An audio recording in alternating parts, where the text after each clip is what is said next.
सुप्रभात मित्रांनो, सुरू करूया आपला आजचा ब्लॉग। हा आहे पार्ट 2 शिवराज्य अभिषेकचा। गेल्या वेळी आपण केले शॉपिंग आणि हे बघा आपण केलेला जो हार ब्लॉग बघितला असेल तर तुम्हाला कळेलच। उंबऱ्याची पूजा, गणेश पूजन आणि घटाची पूजा सुद्धा व्यवस्थित निर्विघ्नपणे पार पडली होती।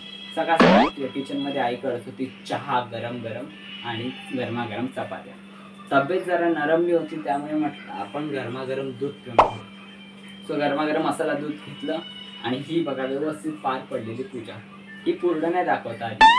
त्यात सकाळ सकाळ या खारुताईची इतकी मस्ती, इतकं ना भारी वाटत ना, असं अख्खा दिवस छान जाणार। आणि म्हटलं चला तर दिवस छान जाण्यासाठी आपण दर्शन घ्या बाप्पाचं। सो म्हटलं मी एकटाच का घेऊ, तुम्हाला सुद्धा घडवतो बाप्पाचं दर्शन। चला तर आम्ही गेलो बाप्पाच्या दर्शनाला।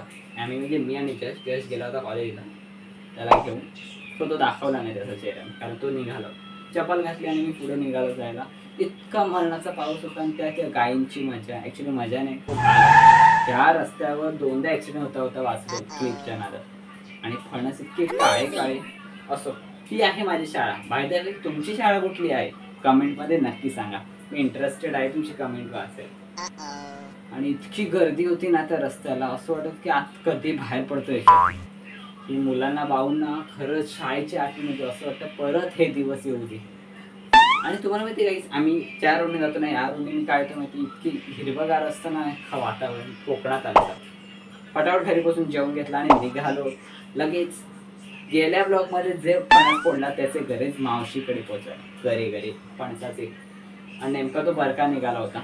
तो श्रावण दादा इकडे पझल जॉईन करतो आणि ही माझी मावशीकडे घेतला। श्रावणदारीची ते वेगळीच क्रिएटिव्हिटी चालली आणि तो अर्ध काम सोडून खेळत बसला होता। त्याला म्हटलं किमान बाय बाय कर।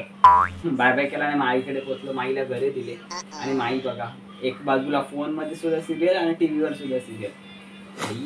काय चाललंय का। असो, मला जायचं होतं आजीकडे सुद्धा ते गरे देण्यासाठी। सो मी घरी पोहोचलो आणि घेतले गरे आणि तसंच आजीकडे बसलो। आजी बघत होती तर पीठ मळत होती भाकऱ्यांचं आणि बाबाने मला दिला ऊस। बाई तुम्हाला पण आवडतो का ऊस, मला कमेंटमध्ये सांगा। ही माझी बहीण आणि हे बघा ही दोघं ही वांद्रं जेवायला बसले आणि मला मरणाची भूक लागलेली आणि तब्येती माझी खराब होते आणि हे विलन। फायनली आम्ही निघालो आणि खूप भूक लागली। घरी आलो, गरमागरम पाणीपुरी खाली।